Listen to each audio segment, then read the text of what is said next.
On refait le Mac, le podcast chaque semaine. Vous retrouvez sur le site www.onrefaitLemac.com le débat high-tech numéro 1 en France. Cette semaine, on va revenir bien sûr sur les rumeurs de l'iPad mini, mais surtout parler des coulisses des rachats d'entreprises par Apple. Tout de suite, place au sommaire.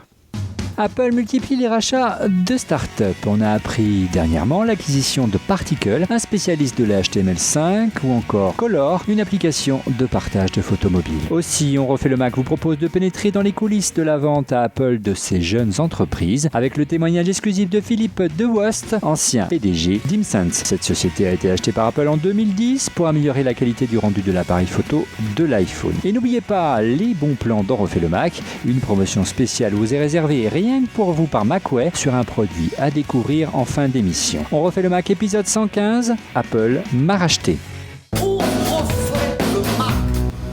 Avant de retrouver notre invité exceptionnel aujourd'hui, à savoir Philippe DeWost, un petit tour d'horizon des chroniqueurs habituels que vous connaissez dans On refait le Mac, à savoir Cédric Ingrand de la chaîne Info. Bonjour Cédric. Salut Olivier, il est quelle heure là? Parce que c'est assez choquant par rapport aux conditions dans lesquelles on fait cette émission d'ordinaire. Il est tôt, il est 9h du matin, c'est absolument inhumain. Nous sommes frais et dispo, nous avons la possibilité d'enregistrer. Nous avons tous le mug de café à la main pour tout dire.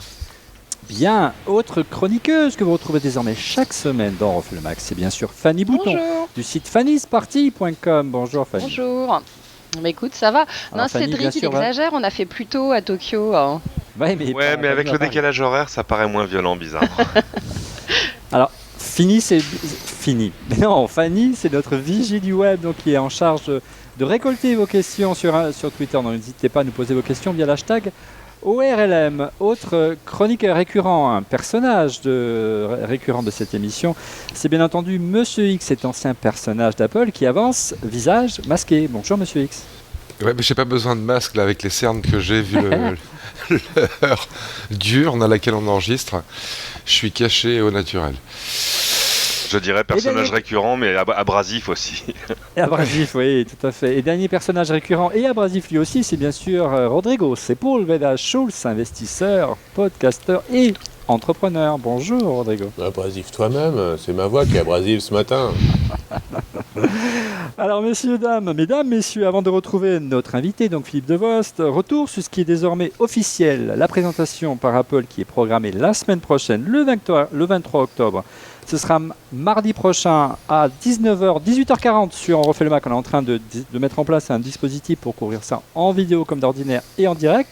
On vous tiendra informé, petite parenthèse, sur les réseaux sociaux quant à la tenue de ce direct. Alors, Cédric, le carton d'invitation semble très clair. On peut y lire We've got a little more to show you, alias nous avons un petit peu plus à vous montrer. Allez, l'iPad mini semble pointer le bout de sa coque. Justement, on a une question de Bird Killer qui demande que pense Monsieur X de l'event officialisé par Apple, lui qui a pensé que l'iPad mini n'existait pas. Je crois que c'était le thème de l'émission la semaine dernière. Nous avons perdu Monsieur X. On va attendre qu'il revienne. Voilà, c'est super. Voilà. Donc Monsieur X.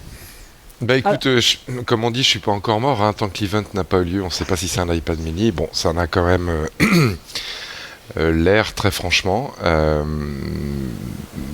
Ce qui va être étonnant de voir si c'est effectivement l'iPad mini, c'est quelle réponse Apple a apporté à toutes nos questions, pas tant en termes de fonctionnalité produit, mais en termes de gamme de produits, où va exister l'iPad mini entre l'iPod Touch d'un côté et l'iPad tel qu'on le connaît. J'ai hâte de voir ça, si c'est bien de ça dont on parle. Mais oui, qu'est-ce qui te fait dire que c'est un iPad mini? C'est à moi qui adresse la parole ou Monsieur X? C'est le carton de l'invitation. En général, c'est une énigme, mais une énigme qui est assez facile à... Nous avons un petit peu plus à vous montrer. Ouais.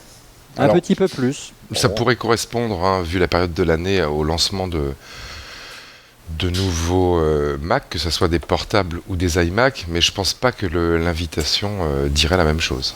Ouais. Mais l'invitation, on a un peu plus à vous montrer, mais il n'y a aucun lien à un iPad. Tu regardes depuis 10 dessins, on dirait un jet de couleurs. Oui, ça peut être une œuvre dessinée à la main, par exemple. Non mais en français ça donne, en français ça donne un petit peu plus, donc ça semble être un clin d'œil pour dire c'est un nouveau produit et qui est petit, donc un iPad mini, voilà. Alors il n'a pas entièrement tort, Monsieur X, parce qu'a priori il n'y aura pas que l'iPad mini, il y aura fort probablement des Mac, hein, en tout cas c'est les infos qui tombent là, et d'ailleurs il y aura un paquet d'iPad en fait. L'autre source, il y a deux sources en fait de fuite dans ce genre de choses. Il y a les fabricants d'accessoires qui eux ont envie d'avoir les mesures, les coques, les machins, etc. Et puis quand on est beaucoup plus près du lancement, il y a les détaillants, il y a la distribution qui elle fait de la place dans son catalogue pour les nouveaux appareils.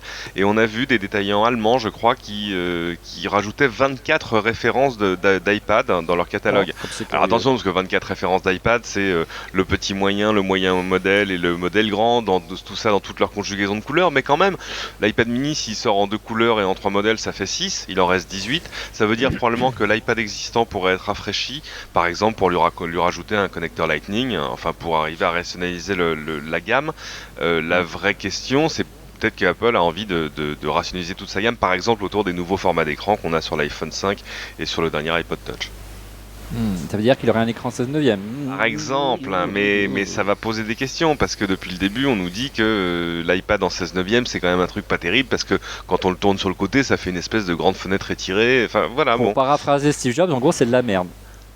C'est en gros ce qu'il disait à l'époque. Je te laisse mettre de ton opinion, mais disons que ça tient sur une petite tablette, sur une plus grande. C'est vrai que cet effet tunnel en hauteur est un peu plus... Voilà, bon, mais c'est comme tout, on s'habitue. Alors effectivement, il y a, tu le disais, un distributeur allemand, il y a un distributeur français. C'est la Fnac également qui a présenté quelques photos dans un catalogue de l'iPad mini. Et oui, non. On connaît deux, trois enseignes de la Fnac qui vont faire remonter les bretelles. Non, j'ai pas vu, mais j'ai vont se faire remonter les bretelles. J'ai croisé Alexandre Bompard hier, j'aurais pu lui taper dans le dos. En fait, bah oui. Alors, le vol pour San Francisco, c'est demain 10h20, hein, vous n'oubliez pas. Si vous voulez toujours référencer les iPads, c'est maintenant d'y aller avec Cupertino. En même temps, la Fnac, c'est des problèmes un peu plus structurels que ça. Et on connaîtrait même les prix. Le produit commencerait à 249 €. Alors, c'était la grande inconnue de l'émission de la semaine dernière. Vendre un iPad mini 16 Go, il existerait en Wi-Fi, en 3G, mais là, c'est la version Wi-Fi, à 249 €. C'est moins cher qu'un iPod Touch. 32 Go d'entrée de gamme avec les nouvelles iPod Touch qui viennent tout juste d'arriver cette semaine avec l'écran de 4 pouces. C'est quand même assez surprenant. Fanny, Monsieur X, encore une fois, on ne comprend pas trop. Et au-delà, on se demande si Apple a la capacité de vraiment faire de la marge à ce niveau-là, et on sait qu'Apple va dans un marché s'il fait 30 à 40% de marge. Bah de deux choses l'une, soit tout ce que tu dis est vrai, soit Apple se met à faire du low cost, hein. C'est-à-dire que la seule manière pour que la gamme soit cohérente dans ces conditions-là, c'est qu'il faut que cet iPad mini soit vraiment mini, mais dans tous les sens du terme, dans sa configuration aussi, c'est-à-dire que l'écran soit pas Retina, qu'il n'y ait pas d'appareil photo, que ça laisse une place à l'iPod Touch tel qu'on le connaît aujourd'hui, tel que moi je l'ai eu dans les mains hier. Sinon ça tient pas debout. C'est-à-dire que l'idée là, a priori, c'est du coup de faire du low cost pour occuper le terrain et qu'on puisse pas dire attendez, regardez, vous êtes en train de vous faire manger des parts de marché globales sur le marché des tablettes par toute une nouvelle génération de tablettes chouettes, efficaces, pas grandes et puis surtout pas chères. Monsieur X, une petite réaction sur le prix supposé, tout ça c'est évidemment des rumeurs, de l'iPad mini, 249 €.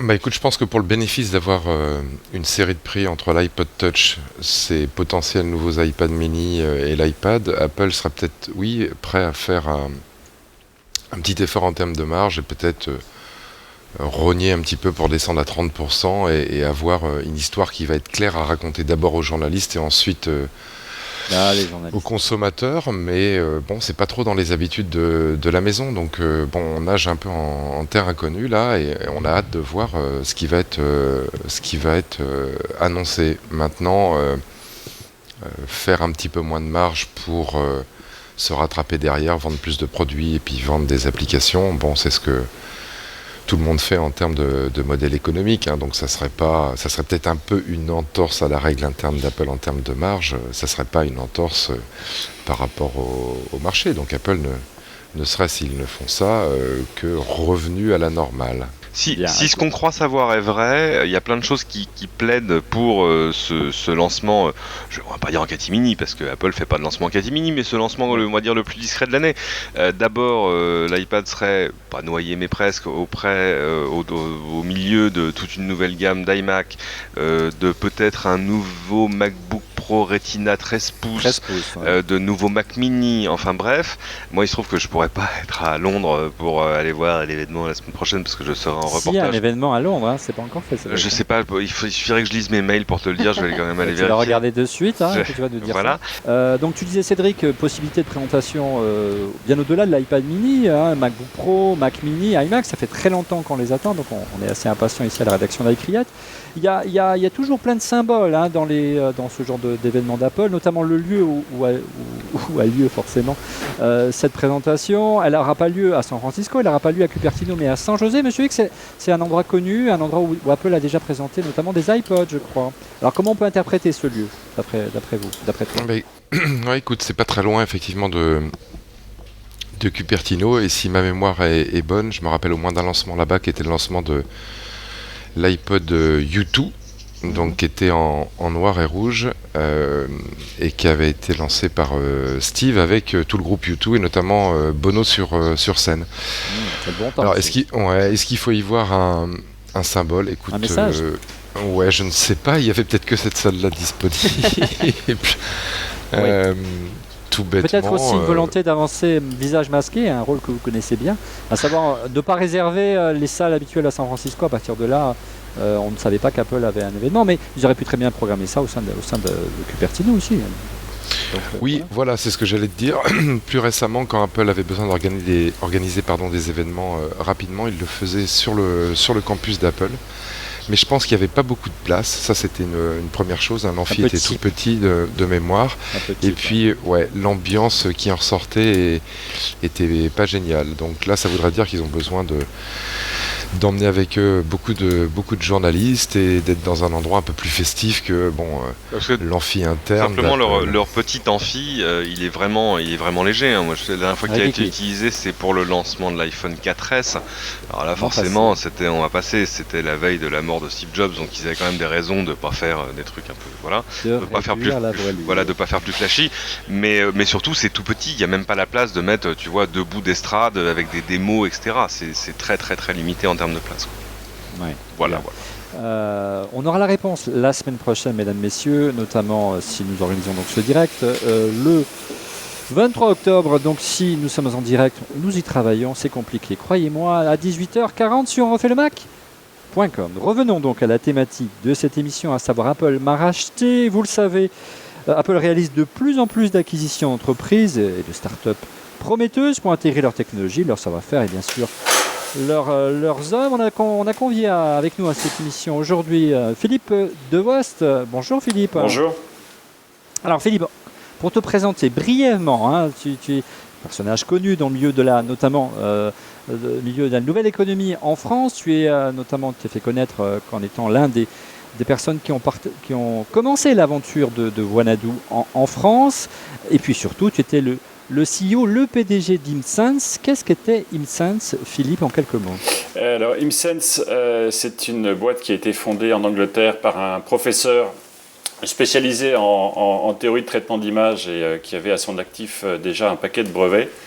Graham Finlayson a fondé cette entreprise depuis l'université de Norwich, dans le nord-est de l'Angleterre. Et pour y développer une technologie de rattrapage de la lumière dans les images qui avait 3 avantages principaux. Le premier, c'est qu'elle était extrêmement performante par rapport à ce qui se faisait sur le marché. Le deuxième, c'est qu'elle était totalement automatique. Et le troisième, c'est qu'elle ne touchait absolument pas à l'équilibre chromatique des images qui étaient retraitées. Et c'est une société donc, qui m'a contacté au printemps de l'année 2009 et dont j'ai pris la direction au mois de mai 2009. Et que j'ai développé à la fois sur le plan commercial, sur le plan du produit, et puis qui a connu une aventure assez rapide, puisque, ça on en reparlera, des discussions commerciales ont mal tourné.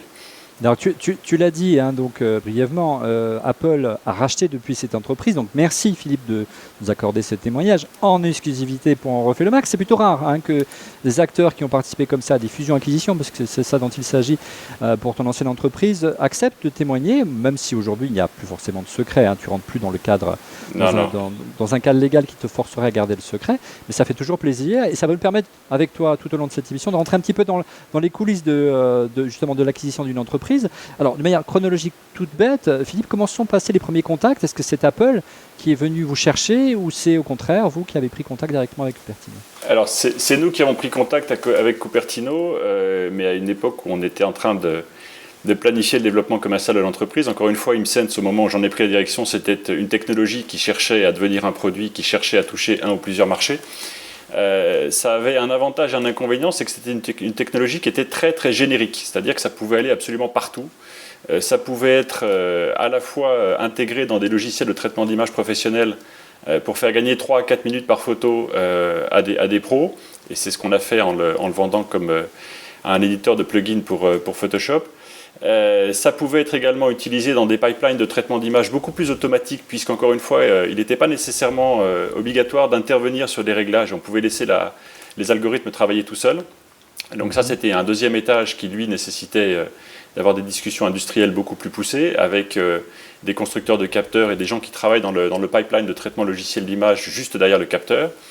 Et c'était évidemment une technologie qu'on a également essayé de développer dans le domaine de la vidéo, puisqu'on était tellement rapide qu'on était capable de traiter des images à la volée.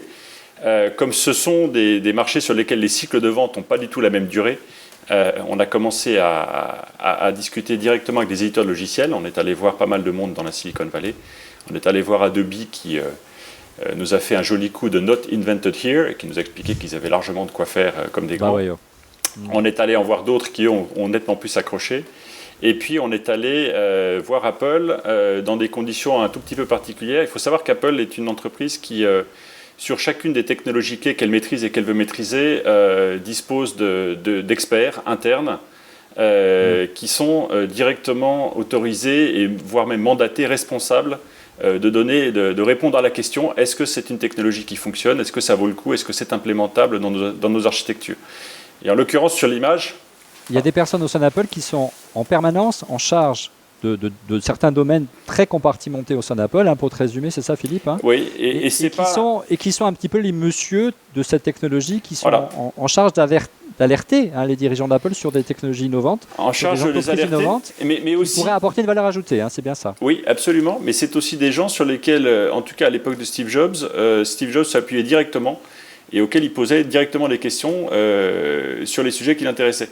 Il y a un acronyme qui désigne ça au sein de l'entreprise et qui est un terme qui est informel. Je ne crois pas que les gens soient officiellement dans les systèmes de gestion de ressources humaines désignés comme ça, mais c'est ce qu'ils appellent les Directly Responsible Individuals, qui sont des gens donc, qui ont un droit de vie ou de mort sur des technologies, des modes de développement, des types d'interfaces, des designs. Et là, en l'occurrence, sur le traitement d'image, l'expert de la couleur, l'expert de l'image, chez eux, s'appelle Paul Hubel, qui est très connu dans le monde académique de l'imaging et dans les conférences un peu pointues sur le sujet. Et il se trouve que Paul et Graham se connaissaient depuis longtemps, puisque les travaux académiques de Graham avaient pas mal de renommée et de réputation. Et donc, j'ai emmené Graham dans mes bagages. On est allé en Californie au mois de juin 2009.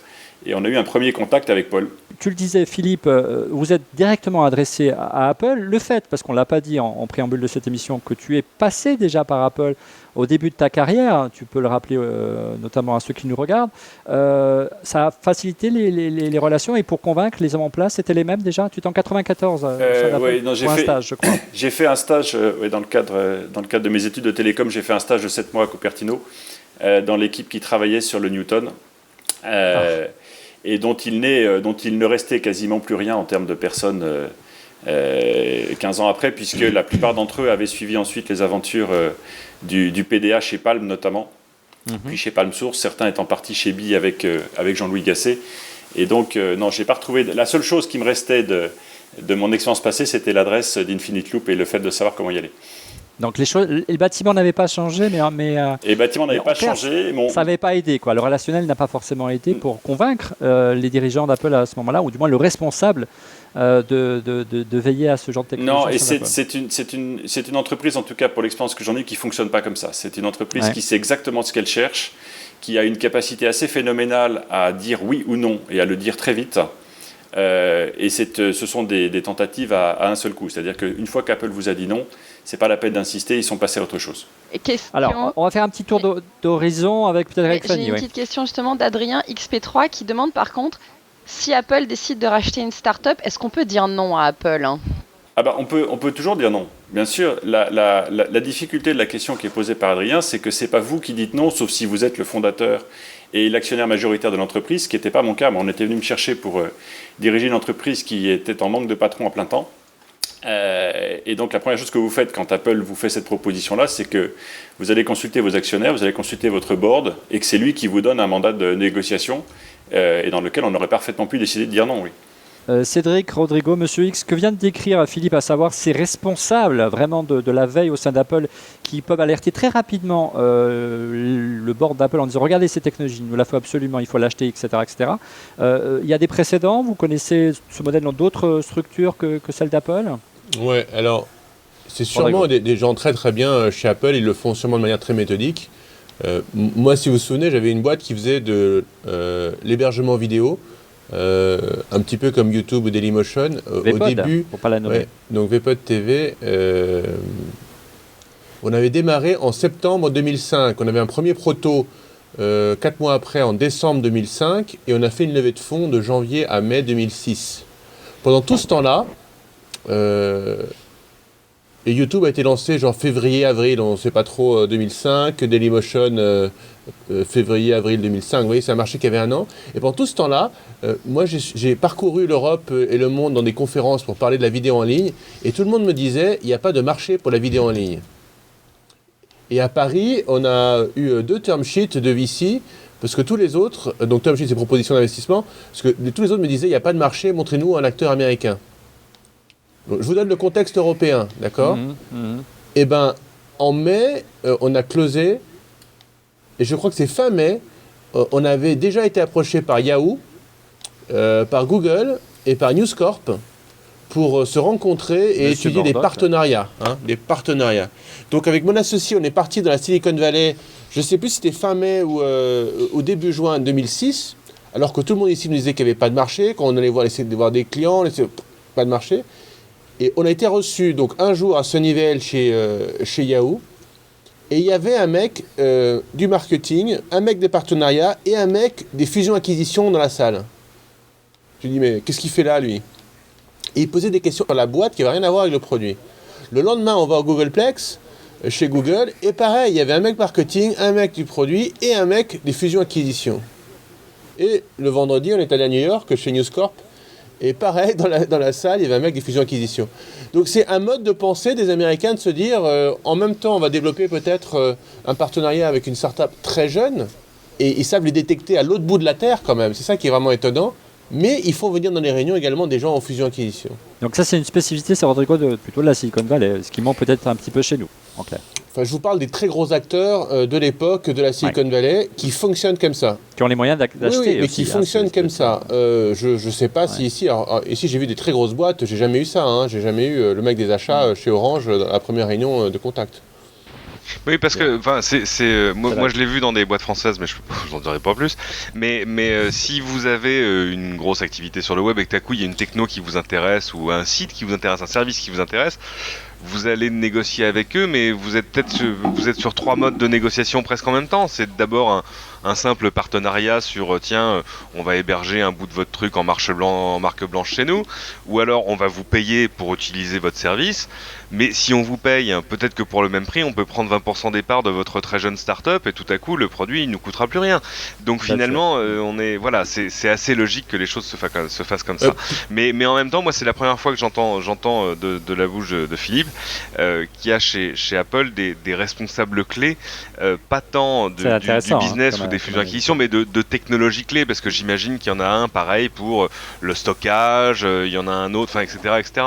La télévision, c'est vrai. Oui, c'est ça, il y avait des référents, ils m'ont pas embauché, des référents internes en technologie, c'est intéressant. Le jour où Cédric n'est plus dans Refait le Mac, vous savez pourquoi. Nous, on avait annoncé notre levée de fonds à travers TechCrunch, qui l'avait sorti, qui nous avait fait un papier extraordinaire, en disant qu'on avait probablement la meilleure technologie du monde. Mais bon, ils le font souvent. Hein. mais moi, ce qui m'étonne encore, vous voyez, 6 ans après, moi, ce qui m'étonne encore, c'est que des boîtes à l'autre bout de la Terre nous détectent. Nous, on était tout petits, on était une dizaine, et nous appellent. C'est eux qui nous ont contactés, hein, c'est pas nous, et qui demandent à nous voir. Donc, il y a une veille organisée, systématique, de tout ce qui touche de près ou d'un petit peu moins près leur cœur de métier. Revenons à Philippe Devos. Donc Philippe, tu nous disais que tu as eu un premier contact avec Apple. Comment s'est passé ce rendez-vous? Alors, petite précision, parce que c'est peut-être pas très clair au stade de cette émission. Vous n'avez pas été voir l'équipe d'InSense Apple pour faire racheter. Il s'agissait de licencier votre technologie. Absolument pas. Tout à fait. Et pour contrebalancer ce que disait Rodrigo de ces rendez-vous, là, au premier rendez-vous, on avait juste le spécialiste de l'imaging et on a vu arriver l'équipe de M&A qu'au moment où on a appris qu'ils changeaient de position vis-à-vis de ce qu'on avait leur proposé. M&A, pour ceux qui ne suivent pas, Merger and Acquisition. Voilà, c'est-à-dire l'équipe responsable de la fusion et d'acquisition, ça l'appelle, mais on va revenir sur ce sujet-là parce que c'est un sujet intéressant, mais n'allons pas trop vite. Donc à ce niveau-là, en face de toi, tu es donc un responsable, entre guillemets, qui peut très bien décider que ce n'est pas intéressant. Il ne s'agissait pas forcément à l'époque de proposer ces technologies pour l'iPhone. D'ailleurs, il n'y avait pas encore d'adaptation de technologie pour l'iPhone parce qu'on va en parler. Vous avez depuis développé une application pour l'iPhone. Oui, non, quand on a vu Paul, au départ, c'était une reprise de contact entre deux anciens chercheurs dans le même domaine et deux anciens comparses ayant fait plusieurs conférences ensemble.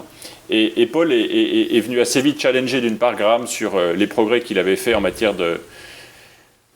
d'implémentation et en matière de qualité de résultats. Et puis on a fait connaissance et on n'a pas eu de retour immédiatement. Les gens d'Apple se donnent à la fois la liberté des réponses et le timing des réponses. C'était un premier filtre quand même. C'était un premier filtre et on a su quelques semaines après que la conversation pouvait continuer puisqu'il avait jugé qu'on pouvait... on était digne d'intérêt et là on a été challengé progressivement on nous a demandé d'envoyer pas mal d'images tests de avant-après, je ne sais pas si tu as eu le temps de regarder ce que je t'ai envoyé, qui permettaient de se faire une impression de la manière dont ça fonctionnait. On va diffuser les images en même temps que tu parles, vas-y. Et puis à partir de là, ils nous ont envoyé des images qu'ils avaient faites eux, en nous demandant de les passer dans les algorithmes, de leur envoyer les résultats. Ils ont commencé à analyser plus en détail la qualité de ce qu'on fournissait.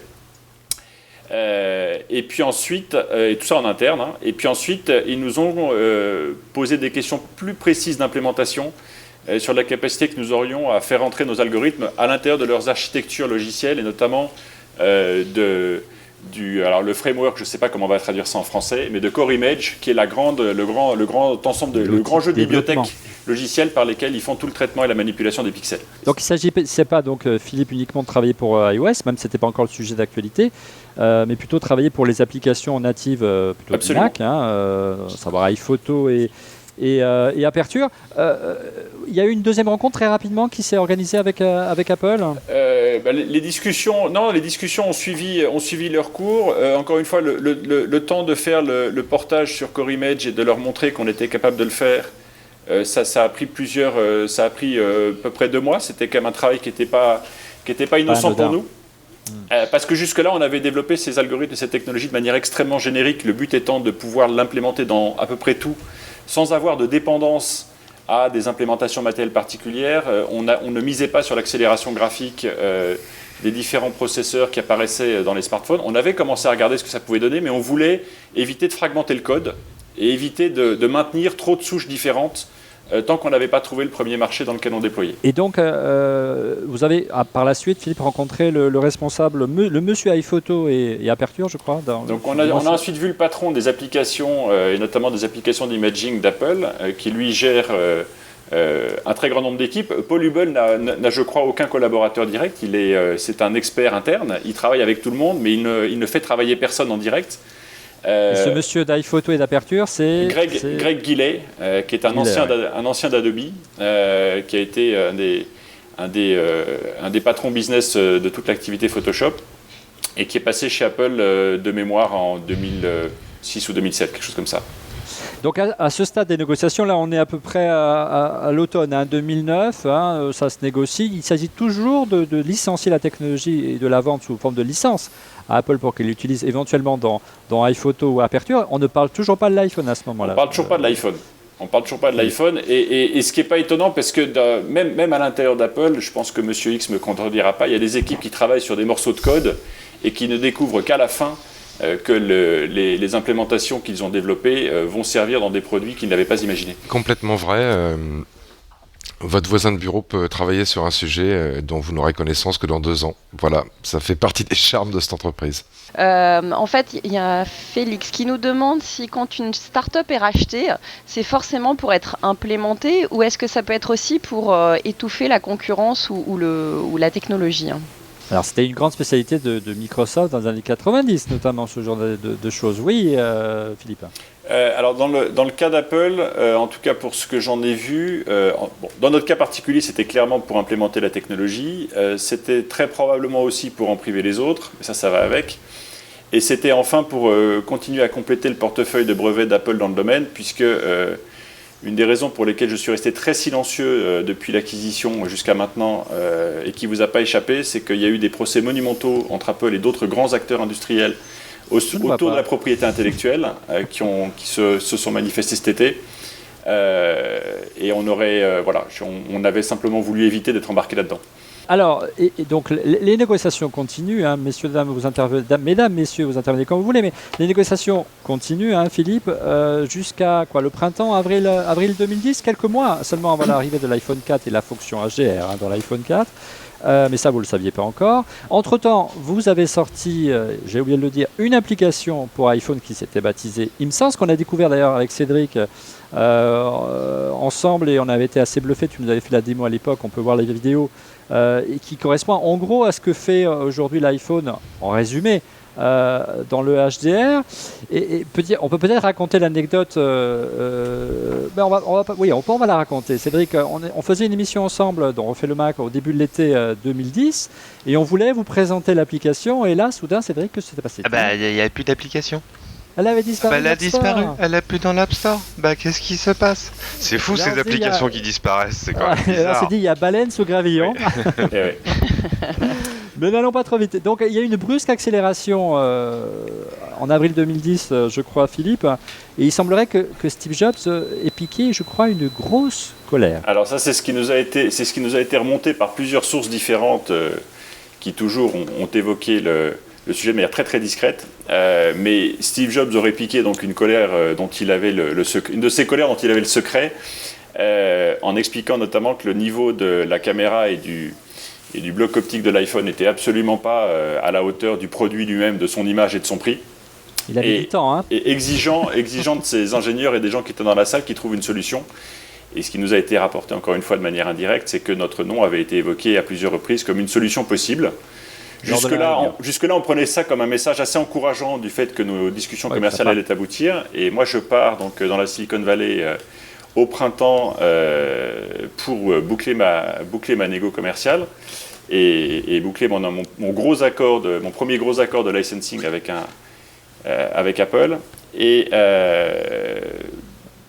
au moment de mon rendez-vous avec Greg Gilley, celui-ci me dit, écoute, voilà, les termes qu'on voudrait vous proposer changent un petit peu.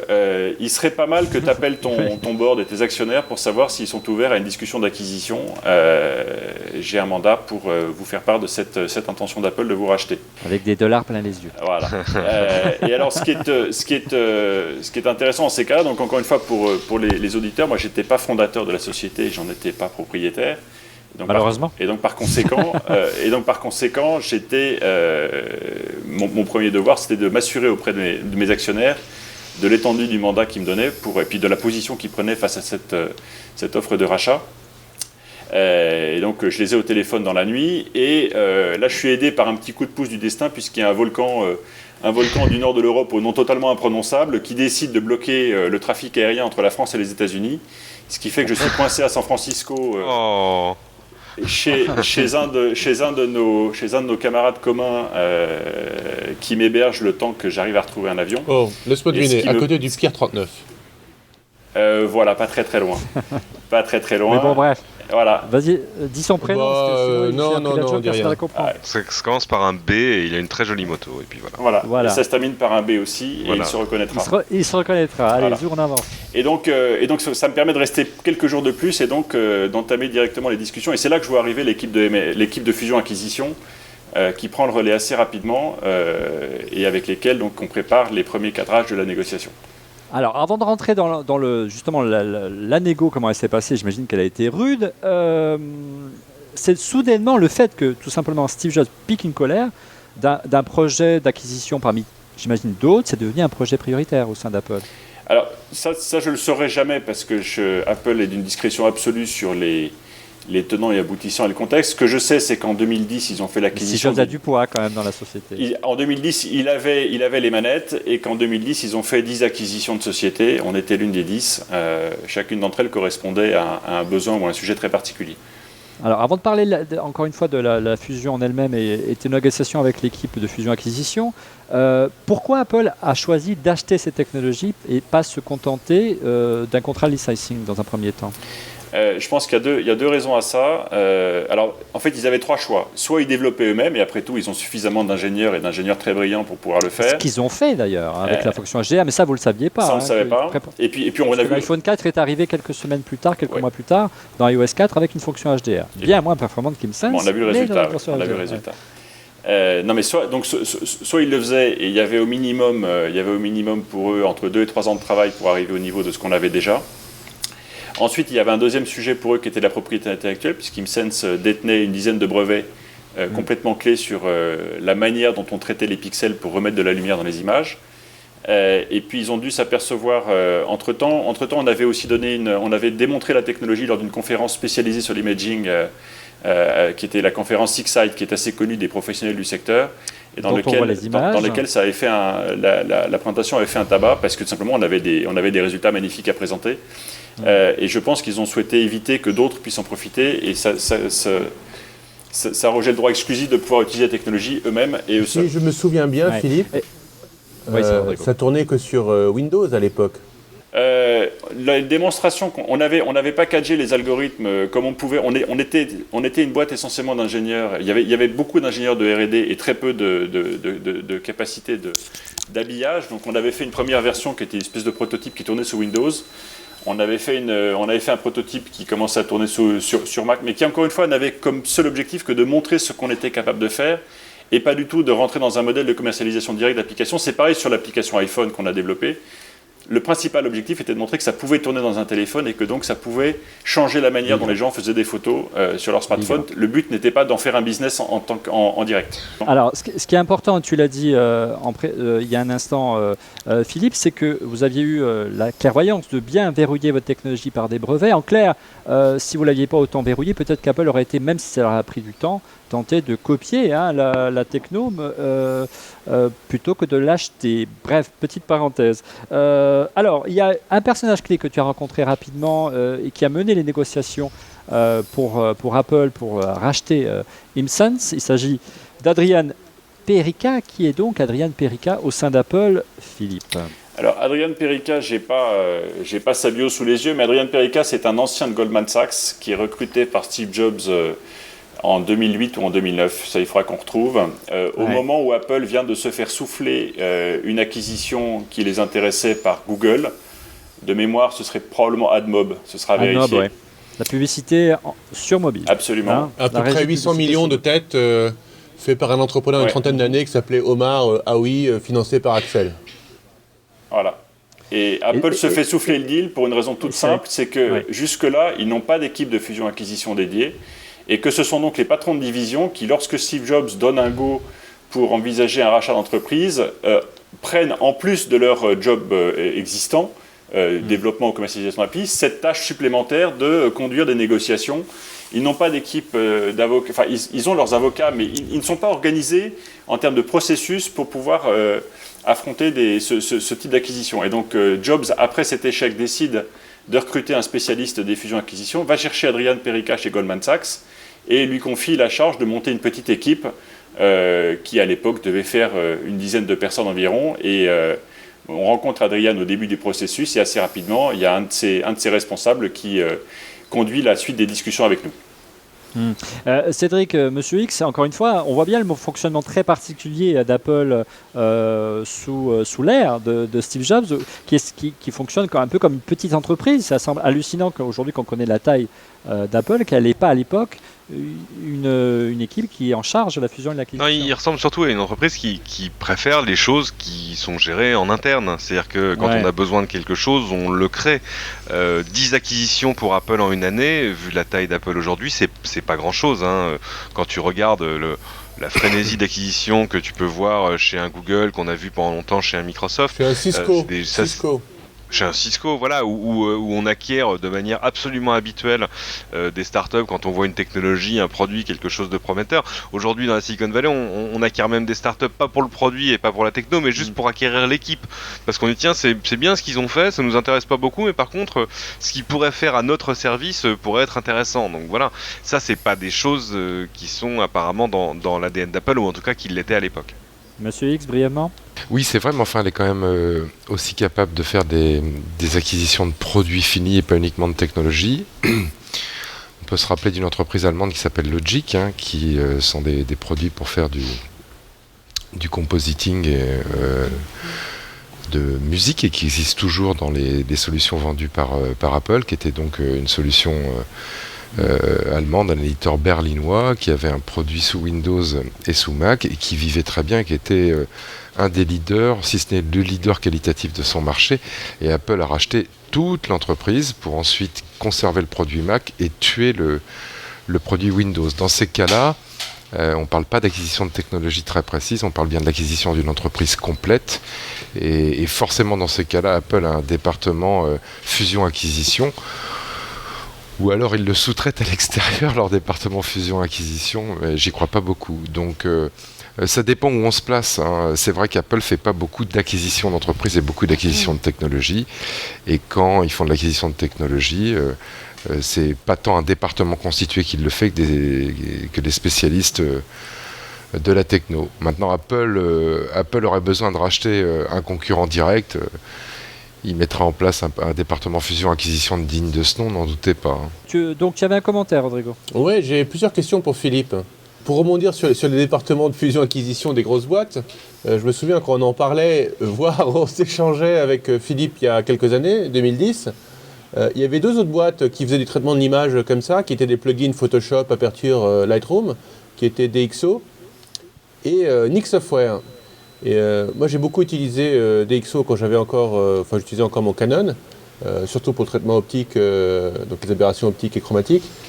Depuis j'utilise Nik Software qui fait plein de plugins pour le traitement de la photo, dont un plugin HDR. Alors ce qui est rigolo, c'est que Nik Software a été racheté par Google. L'intégralité de la boîte a été rachetée par Google le mois dernier. Est-ce que ça lui inspire quelque chose? Google, je rappelle, Android, tout ça. Non, je suis pas très surpris parce que ça fait partie des. Il y avait deux grands éditeurs de plugins qui s'intéressaient au sujet. Il y avait OnOne et Nik. Nous, c'est avec OnOne qu'on a travaillé et qu'on a passé nos premiers accords de licence. Nik Software était sur le sujet aussi. On voit bien aujourd'hui que la photo est en train de se séparer en deux domaines complètement différents. Il y a l'imaging d'un côté où on prend des images et on les poste rapidement. Et puis il y a un segment pour les puristes comme toi, Rodrigo, qui eux ont besoin de retravailler et d'avoir des pixels absolument parfaits. Mais on voit bien que le gros des usages en termes de nombre de photos prises par jour sont prises sur des appareils mobiles, sont prises en situation pas forcément d'éclairage facile, et que derrière il faut compenser le plus automatiquement possible et tout ce que ne savent pas faire les utilisateurs et qui n'ont pas envie d'apprendre à faire. Alors revenons à l'acquisition en elle-même et le négo, elle était, tu me l'as dit en préparant cette émission, je crois Philippe, c'était tes termes, extrêmement dur. Alors comment tu pourrais nous la décrire concrètement? C'est assez simple. À partir du moment où vous êtes en face d'une équipe qui a mis en place un processus et qui déroule ce processus, quelle que soit la taille des cibles qu'elle acquiert, discuter avec une boîte qui est des centaines de fois plus grosse que vous quand vous êtes une dizaine, c'est une opération qui vous prend un temps absolument monstrueux. À partir du moment où on a commencé les phases de discussion et la due diligence, c'est-à-dire la vérification par Apple que ce qu'ils allaient acheter était bien ce qu'ils pensaient acheter, moi j'y ai passé quasiment les 3/4 de mon temps, que ce soit en direct avec eux ou avec nos avocats, ce qui veut dire que pendant ce temps-là, je n'étais plus en train de motiver les employés, en train de faire avancer la boîte, en train de développer le business. Et le processus a duré à peu près 3 mois. Et ça a été vite, Claire. Oui, c'est vite et c'est en même temps une éternité pour une petite boîte. Surtout une boîte que vous avez rejoint 18 mois avant. Et vous vous dites au bout des 2 mois, aux 2/3 du parcours, je me souviens très bien m'être posé un jour et avoir rediscuté avec mon chairman en lui disant j'espère qu'on va au bout, parce que si on ne va pas au bout, la boîte ne se relèvera pas. Tout simplement parce que ça fait 2 mois qu'on est totalement distrait au sens anglo-saxon du terme, on est détourné de notre objectif. Et qu'il faudrait qu'on évite, il faut évidemment qu'on ait les nerfs très solides pour éviter de montrer à Apple que ça peut nous rendre nerveux de manière à ne pas présenter une faiblesse. Parce que ça, les grandes boîtes peuvent parfaitement en jouer dès lors qu'elles savent, parce qu'elles déroulent ce processus assez régulièrement, à quel point c'est perturbant pour une petite entreprise d'aller trop loin dans les discussions et de voir les discussions traîner. Elles peuvent en jouer à la fin en disant voilà, maintenant ça c'est à prendre ou à laisser. Et là, moi, je me réjouis tous les jours d'avoir eu des avocats aussi brillants à Cambridge à nos côtés, qui ont notamment réussi à faire négocier le contrat en droit anglais, ce qui nous a permis d'éviter une traduction légale très très complexe et les transpositions qui nous auraient coûté un temps et un argent monstre. C'est très similaire à une levée de fonds pour une start-up. On passe par au moins 3 due diligence, c'est-à-dire vérification complète. Le problème en plus pour une start-up, c'est qu'elle le fait très souvent avec plusieurs fonds quand on est en train d'essayer de lever de l'argent. Et donc on essaie de restreindre le temps passé parce que c'est très perturbateur pour la boîte en faisant une syndication des VC en se disant on n'accepte qu'une seule due deal, donc une seule équipe qui vient voir le produit, mais là tout le monde veut venir voir. Une seule équipe qui vient voir les finances, et là on accepte juste un auditeur, et une seule équipe qui vient voir le juridique, et là on accepte qu'un cabinet d'avocats. Mais effectivement, Philippe dit un truc très très juste, c'est que il s'en serait pas relevé s'il n'avait pas fait le deal jusqu'au bout. Alors tu le disais Philippe, donc ça a occupé tout ton temps, mais ça a été extrêmement rapide, 3 mois tout de même. C'est aussi une spécificité d'Apple, le fait que lorsqu'ils prennent une décision, ils ne se posent pas de questions et ça va très vite, même si la négociation est dure. Oui, c'est vraiment, je pense que c'est dans l'ADN de cette entreprise, en tout cas ça l'était. Ce sont des gens qui ne reviennent jamais sur ce qu'ils ont dit. Ou alors qui, quand ils reviennent sur ce qu'ils ont dit, reviennent très à la marge. Donc il faut être extrêmement prudent dans la manière dont on avance ses pions et dans la manière dont on discute les termes. Il faut toujours laisser les options ouvertes pour éviter d'avoir un oui ou un non catégorique, en tout cas un non catégorique, parce que là-dessus ils ne reviendront pas. Ce qui leur donne une efficacité redoutable et ce qui les rend parfois insupportables, parce que c'est des gens très très très déterminés qui vous diront juste ce qu'ils ont besoin de vous dire et qui ne vous expliqueront, ils ne prendront pas le temps de vous expliquer pourquoi ils vous disent oui ou ils vous disent non, ce que les Français en général aiment bien développer, mais là non, là c'est assez carré. Est-ce que Steve Jobs est intervenu dans la négo, Philippe? Est-ce que tu l'as croisé lors de tes différents rendez-vous que tu avais avec Cupertino? Alors j'ai croisé Steve dans le lobby qui était l'endroit par lequel il se rendait au bureau très régulièrement, donc en attendant un rendez-vous. Il était déjà à l'époque considérablement affaibli et amaigri, mais avec une présence physique extrêmement impressionnante. Il y avait une espèce de bulle de silence autour de lui, c'était assez frappant. Mais je n'ai pas interagi de manière directe avec lui et ça s'est fait toujours via ses équipes. Alors, le deal c'est fait, on ne vous donnera pas le montant parce qu'on s'est engagé avec Philippe à ne pas le donner, c'est confidentiel. Ça veut dire qu'il te l'a donné à toi ? Non, je ne l'ai pas, donc non.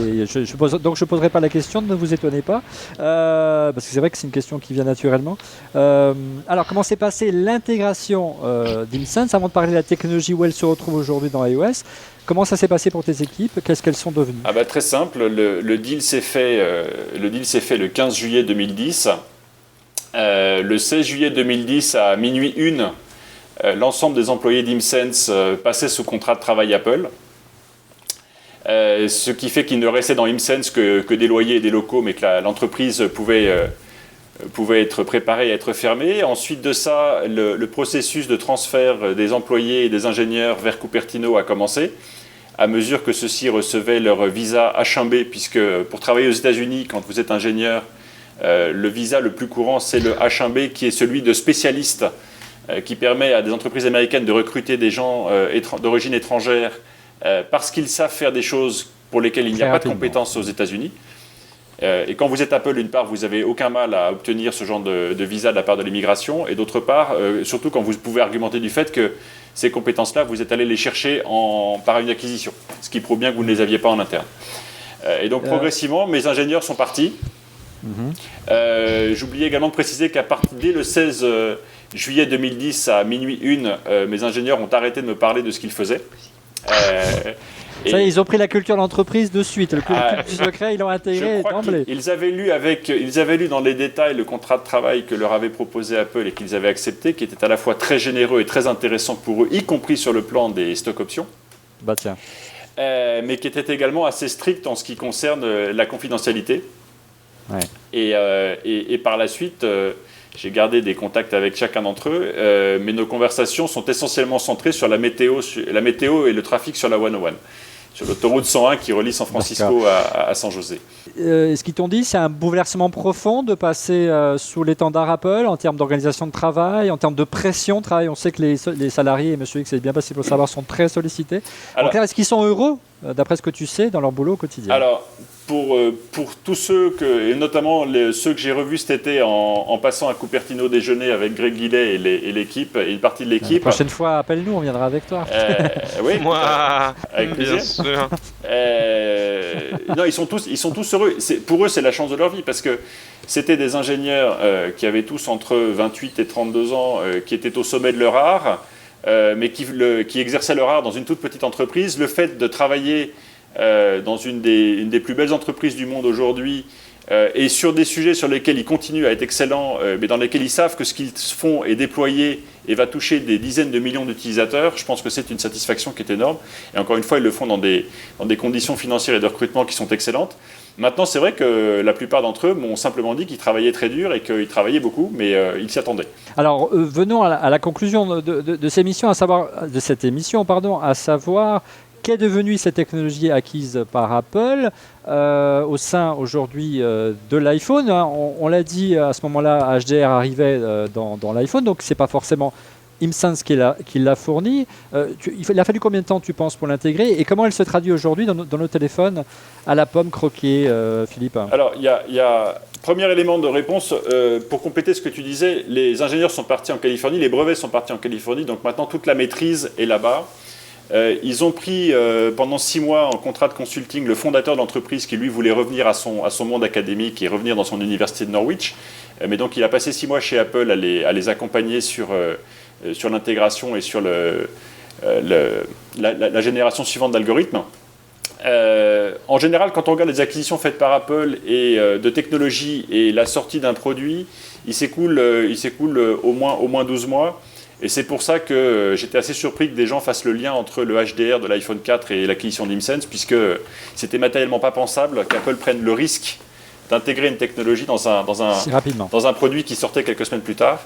Il faut quoi? Il faut 1 an à peu près pour que le produit soit intégré par Apple en général? C'est ce qu'on a observé sur les acquisitions précédentes, oui, me semble-t-il.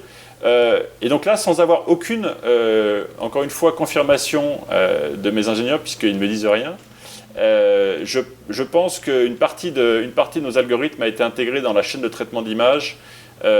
Pour moi, le saut qualitatif, il se fait entre l'iPhone 4 et l'iPhone 4S.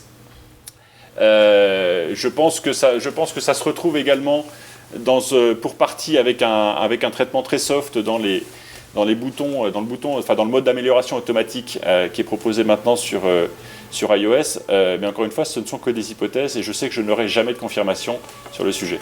Et toi, à titre personnel, travailler pour Apple, tu n'as pas fait ce choix-là, C'est quelque chose qui ne t'aurait pas séduit ? Écoute, j'ai été transitoirement basculé au sein d'Apple Europe pour le temps notamment d'accompagner le transfert des ingénieurs et des technologies à Cupertino. C'est là qui est apparu dans l'organigramme de Monsieur X. Voilà, à cette occasion-là, j'ai discuté à plusieurs reprises avec Pascal Cagny et ses équipes à Londres. Mais ce qui est très clair, c'est qu'il n'y avait pas de... La logistique commerciale, c'est pas du tout mon cœur de métier. Moi, je suis plutôt un homme de produits, de stratégie et de développement d'activités. Et aux États-Unis, il y a chaque année, à la sortie de Stanford et de Berkeley, des types qui sont natifs américains, donc faciles à embaucher, et deuxièmement, nettement plus compétents que moi pour prendre des jobs corporate chez Apple à Cupertino. Donc la question ne s'est pas posée non plus. Et donc j'ai repris ma liberté à la fin de l'année 2010 après avoir fermé proprement le bureau de Cambridge et envoyé tout mon petit monde aux États-Unis. Avant d'aborder les bons plans, vous savez, dans chaque semaine dans Refait le Mac, on vous propose de faire une bonne affaire grâce à notre partenaire Macway. Une toute dernière question, Philippe. Au regard de la toute dernière acquisition et le dernier produit qui a été présenté par Apple, suite à des technologies acquises à droite à gauche par Apple, soit sous forme de licence, soit sous forme de rachat, ces plans, c'est pas forcément une réussite. Quel regard portes-tu justement sur les raisons qui ont amené Apple à se planter avec Plan aujourd'hui ? Deux choses. La première, c'est qu'Apple est une entreprise qui, pour des raisons de culte du secret, ne teste ou teste extrêmement parcimonieusement ses technologies à l'extérieur. Et donc je pense que Plan a dû être bêta-testé en interne sur des parcs d'utilisateurs beaucoup trop restreints. Et puis qu'ils ont probablement dû faire le pari qu'ils arriveraient à l'améliorer de manière continue par la suite. L'histoire semble leur donner pas complètement tort, puisque là, les infos qui sont tombées cette nuit semblent indiquer d'une part que le Mapgate a moins d'écho et de répercussions dans la communauté des utilisateurs que l'AntennaGate. Ça, vous irez le trouver. Et d'autre part, ça ne perturbe pas les intentions d'achat annoncées de ceux qui ont été sondés récemment sur leur désir d'acheter un iPhone 5. Cela étant, là où c'est très nouveau, et là où c'est très différent de ce qu'ils ont fait avant, c'est qu'avant, Apple sortait des produits en faisant l'impasse sur des technologies que tout le monde leur reprochait à l'époque et puis dont tout le monde a oublié après qu'ils ne les avaient pas sortis au départ.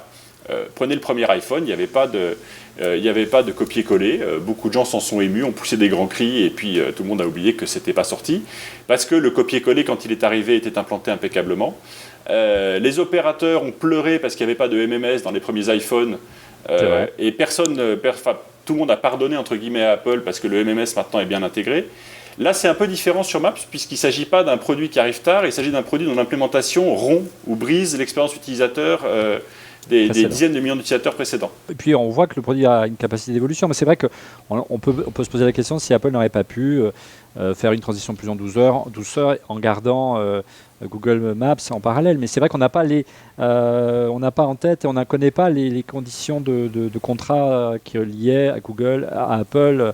On sait que ça pouvait durer encore un an, mais ce qui pouvait faire utiliser les deux services de concert, ce n'était pas forcément évident. Merci Philippe pour ce témoignage. On va tout de suite passer, avant de passer au coup de cœur, passer au bon plan avec notre partenaire Macway. Le bon plan de Macway, pour vous qui regardez On refait le Mac, et le Novodio FreeBlue 2, un récepteur Bluetooth pour transformer votre station iPhone en enceinte sans fil. Simple d'utilisation, il suffit de le brancher sur le connecteur dock pour diffuser le son de votre mobile, y compris l'iPhone 5. Son prix 24,90 € en saisissant le code ORLM sur macway.com. Allez, place au coup de cœur, on commence tout de suite par Cédric. Bon, ça tombe bien que j'enregistre cette émission dans la lingerie chez moi. Je te présente. Tu sais ce que c'est que ça ? Dans la lingerie. Tu sais ce que c'est ça ? C'est des linges sales.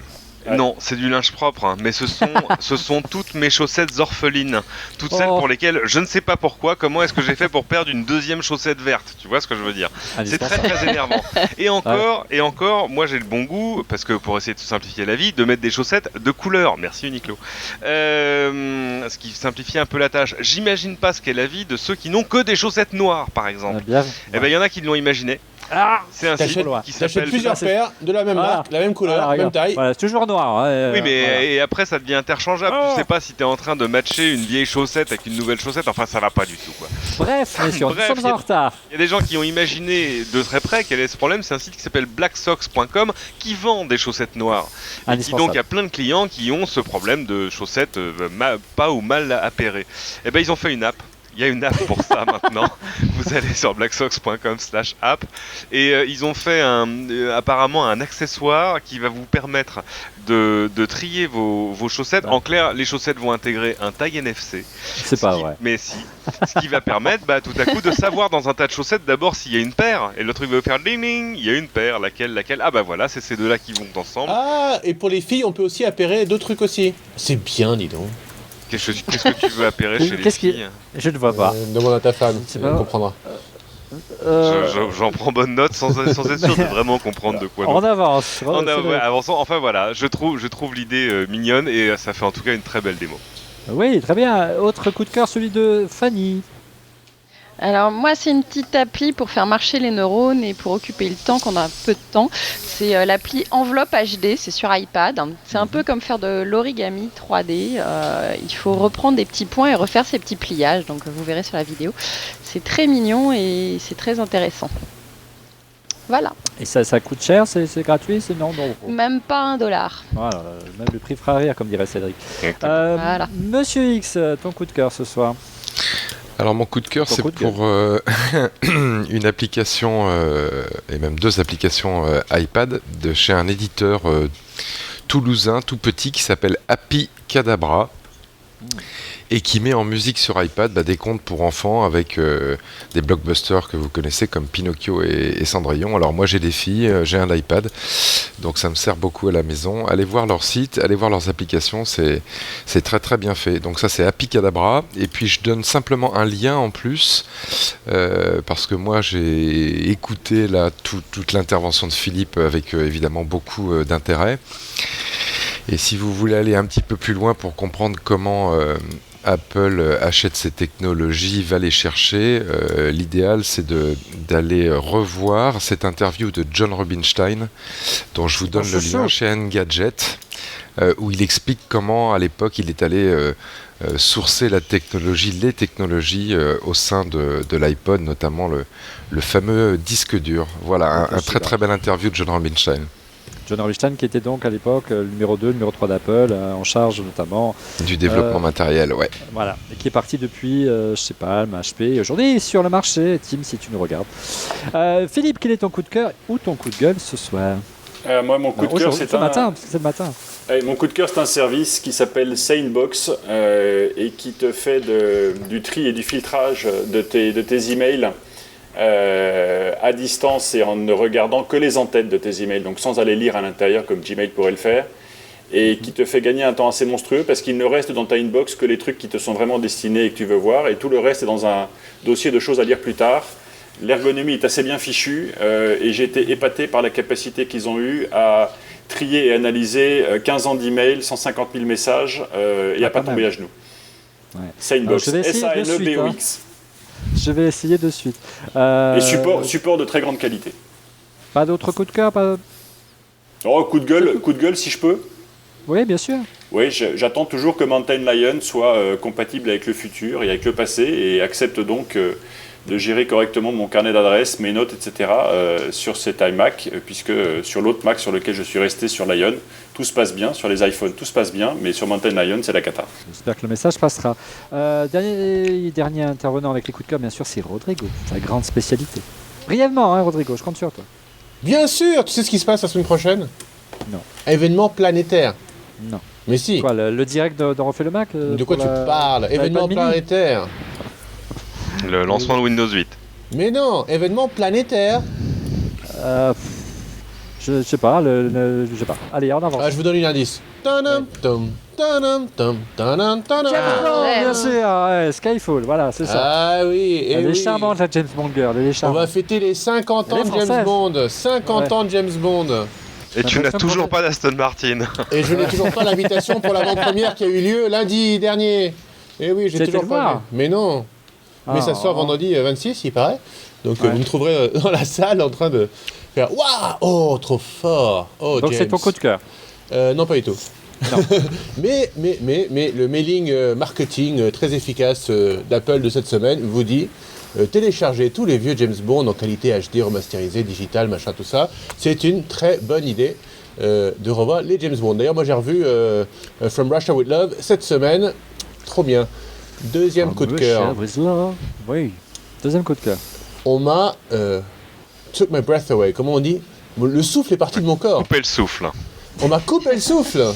La télé est morte. Ça saurait. Non, la télé est morte. La télé est morte. Cédric J'ai encore touché mon salaire ce mois-ci, tout va bien. Non, mais, Cédric, on va se débrouiller, on va se cotiser. Non, Cédric, vous savez, moi je pas. suis futurologue amateur. Et donc, dimanche, j'ai passé 3 heures devant ma télé, à partir de genre 17h. Et qu'est-ce que j'ai fait? Je suis allé sur mon browser web. Alors, moi j'ai la chance d'avoir une Freebox. Sur le Freebox, il y a un browser web qui marche, qui lit le flash, sans problème. Et j'ai tapé dans le moteur de recherche Strat. Ça m'a fait redbullstratos.com/live. J'ai cliqué Slack. Et là, j'ai une page affichée sur ma grande télé, branchée sur mon système Wi-Fi, où j'ai regardé en direct pendant 2h30, en même temps que 8 millions d'autres personnes. J'ai regardé un mec un peu fou qui est monté à presque 39 000 mètres d'altitude dans un ballon pendant 2 heures et qui après a sauté dans le vide et qui a atterri comme une fleur par terre. Donc c'était un saut en chute libre absolument extraordinaire. Mais moi ce qui m'a surtout bluffé, c'est que n'importe quelle marque maintenant peut utiliser de l'infrastructure publique, qui est l'infrastructure vidéo de YouTube, diffuser n'importe quel programme partout dans le monde en direct et capter l'attention des gens. Ouais, enfin attention, si tu veux faire 8 millions de personnes en même temps, vaut mieux appeler YouTube d'abord. Oui, je peux en avoir. Mais n'importe qui peut le faire. Pour faire 23 000 en même temps, Dailymotion a failli tomber. C'est ça, voilà. Hein? Non, mais c'est vrai que c'est un côté magique. N'importe qui peut appeler YouTube pour faire ça, mais surtout n'importe quelle marque et créer un événement qui est autrement plus intéressant qu'un truc de reality TV où des jeunes s'embrassent sur un canapé, ou tu vois. Et ça, j'ai trouvé ça vraiment un shift réel, en temps réel, de la capacité marketing des marques à créer un événement. Alors, je suis désolé de te dire que l'événement a fait beaucoup plus de monde à la télé que sur le web. Mais... Bah oui. Ils ont syndiqué... en France. En fait, ils ont syndiqué auprès de 40 télés dans le monde, auprès de 120 portails. Mais moi, j'ai regardé sur les 14 premières chaînes de mon plan de numérotation, personne ne le transmettait, il n'y avait que BFM. Donc, mais ça, c'est des chaînes. Oui, t'as fait. Non, mais la BBC l'a fait, mais etc., etc. Moi, je suis content parce que je suis chez Free. Et donc, là, le saut vient de se terminer, là, sur YouTube, chez Free. Étonnant. Et donc, du coup, le coup de cœur, en fait, le coup de cœur, c'est ça. Mais aussi, aller sur iTunes, Red Bull, donc, qui était la marque de, vous savez, cette boisson gazeuse qu'on consomme sans modération. Pareil. Qui n'est pas sponsor d'en Refait le Mac. Qui n'est pas encore sponsor d'en Refait le Mac. Mais ils ne prennent que les meilleurs mondiaux. Je crois qu'ils ont grillé leur budget pour l'année. Voilà, 50 millions d'euros. C'est conséquent. C'est combien le budget? Parce que j'ai pas entendu, moi. 50 millions. Ah, moi j'entendais quelqu'un à la radio hier qui disait une marque qui a mis des milliards de dollars. Non, quand même. 50 millions d'euros, c'est quand même, ou 50 millions de dollars en l'occurrence, mais c'est quand même déjà considérable. C'est de l'argent, mais c'est pas. Ils s'en sortent. C'est une estimation, ça peut être beaucoup plus. Ils s'en sortent très bien. Et donc, il y a plein de contenu Red Bull, juste pour finir. Vous avez des films que vous pouvez acheter. L'excellentissime Art of Flight, qui est un film sur le snowboard, si vous aimez ça. Vous avez également tout un documentaire sur Shaun White, médaille olympique et absolument champion absolu de snowboard. Mais vous avez à peu près tout de type. Vous avez plein de jeux Red Bull, gratuits, certains payants, sur le VTT, il y a des trucs incroyables. Donc voilà, James Bond et Red Bull. Et pour finir, je vous dis, mais si, je vous dis que les marques peuvent le faire. Eh ben, il y a une autre marque qui est en train de copier Apple, qui est en train de copier Red Bull. Vous la connaissez? Non, allez vite. Et qui met des filles en bikini sur des planches de surf en HD. Ça devrait plaire à Olivier. Mais je ne vois pas pourquoi tu dis ça. Donc GoPro, vous savez, cette caméra qu'on met là, etc. pour faire du sport extrême, donc un peu à la Red Bull, qui sort des versions non pas noires et blanches, mais métal et blanches. Ils viennent de sortir leur dernière caméra cette semaine. Allez voir le clip, il est top.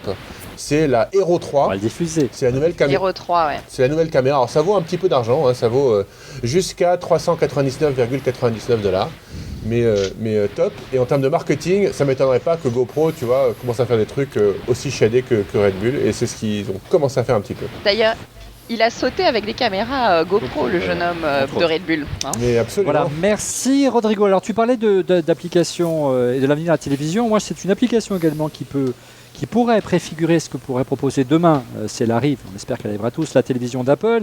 Ça s'appelle l'application de Canal Football Club. Hein. C'est une application de Canal+, qui a été développée par une startup qui s'appelle Netco Sport. Ce qui est vachement intéressant dans cette application, c'est qu'elle propose, c'est ce qu'on appelle une application de second écran, donc véritablement ce que pourrait proposer demain par rapport à sa télé Apple. En clair, les services que peut proposer Apple avec sa télé connectée. Vous pouvez par exemple sélectionner un angle de vue pour revoir les plus belles actions à travers les axes caméra les plus intéressants, accéder à des vidéos exclusives, des ralentis, des choses comme ça, les visionner quand vous voulez, sous d'autres angles, disposer de statistiques en direct, noter le match, bref, proposer de l'interactivité. Vous pouvez déporter donc l'ensemble des informations qui sont d'habitude réservées aux réalisateurs, aux journalistes, sur votre second écran, c'est-à-dire votre iPad ou votre tablette Android, parce que c'est également compatible Android, Cédric. Mais pour moi, encore une fois, ça préfigure ce que pourrait être la télé de demain, comme quoi la télé est bien vivante. Simplement, elle se met à la mode des réseaux sociaux, à la mode des tablettes, et j'espère qu'Apple nous en fera une belle démonstration bientôt. Merci mesdames, messieurs d'avoir participé à ce 115e, je crois, numéro d'En refait le Mac. Vous retrouvez Cédric dans plein écran dès samedi sur LCI. Qu'est-ce qu'il y a donc au menu samedi à 14h10 sur LCI? Samedi, la deuxième partie de notre immense reportage sur le Seatech à Tokyo, sur le CES japonais. Et dans celui-là, on va parler, c'est vachement intéressant, on va parler de mobile. On va parler de ce qui se passe dans les labos de Docomo. Il y a des trucs absolument remarquables et que vous verrez jamais en France, donc ça vaut le coup d'aller regarder la télé. 14h10 sur LCI samedi. Bien, Fanny, vous la retrouvez chaque semaine dans Refait le Mac et sur son Twitter, Fanny's Party. Prochaine Fanny's Party, prévue pour quand, Fanny? Le 18 novembre. Le 18 novembre. Cédric, non, Monsieur X, allez dire son prénom. Vous le retrouvez chaque semaine et sur son Twitter dans Refait le Mac, @TrueMrX. Merci Philippe de nous avoir accompagnés, de nous avoir réservé ton témoignage à Refait le Mac. Je vous en prie. Et puis on aura l'occasion, je pense, peut-être de refaire d'autres émissions. Du moins, j'espère, tu reviens quand tu veux. Ce sera avec plaisir. Pour nous parler de son employeur actuel. Pardon. Oui, non, ça c'est secret. Et enfin, dernière personne à qui on remercie d'être là chaque semaine, c'est bien sûr Rodrigo, que vous retrouvez sur son Twitter et sur son blog. Rodrigo, quant à nous, on se retrouve... Ah, et mon blog que j'ai actualisé récemment. J'ai fait 2 posts qui ont été repris dans la grande presse. Oui, tu l'as dit la semaine dernière. Mais j'en ai fait un autre hier, tu vois, déjà. Allez vite voir, Rodrigo.net, c'est ça? Rodrigo, c'est pour le Veda.net, c'est ça? Rodrigo Sepulveda.com. Et d'ailleurs, c'est blog.rodrigosepulveda.com si vous voulez, ou alors blog sur l'autre site. Allez, on est très en retard.